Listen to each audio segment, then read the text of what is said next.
Bonjour, voilà une nouvelle série consacrée aux champignons. Je vais vous apprendre à les déterminer. Mais attention, moi je porte sur les champignons le regard du naturaliste.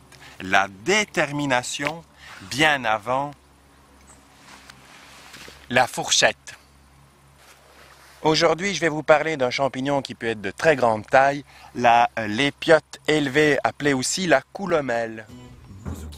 Cette lépiote possède un chapeau sphérique, mamelonné avec l'âge, chamois pâle à brun gris, couvert d'écailles pelucheuses plus foncées.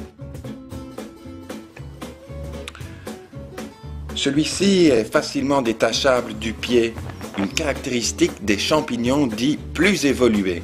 Autre exemple, le champignon de Paris. Les lamelles sont blanches, serrées et profondes. La sporée est d'ailleurs aussi blanche. La chair, elle aussi, sans odeur particulière.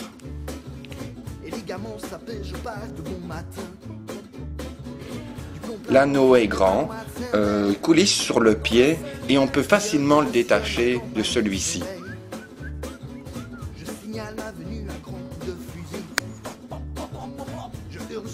Le pied, lui, est bulbeux, piqueté d'écailles brunes. Il peut mesurer de 15 à 30 cm de haut. Oh, je sais, c'est pas évident, les champignons sont des caractères un peu subjectifs. Un anneau coulissant, une odeur, une couleur. Bon, la mycologie n'est pas une science facile. C'est pour ça qu'un guide et aller à des expositions champignons et côtoyer des vrais mycologues aide vraiment à déterminer un champignon. Bon, revenons à notre coulomelle.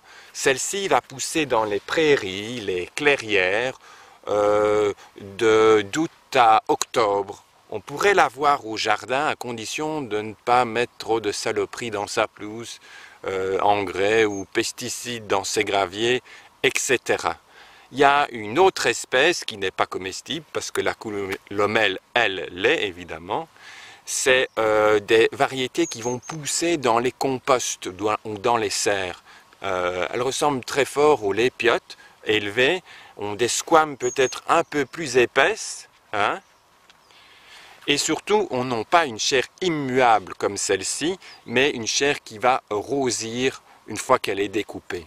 Voilà, moi je vais remettre ma lépiote au bon endroit et je vais vous dire bonne balade.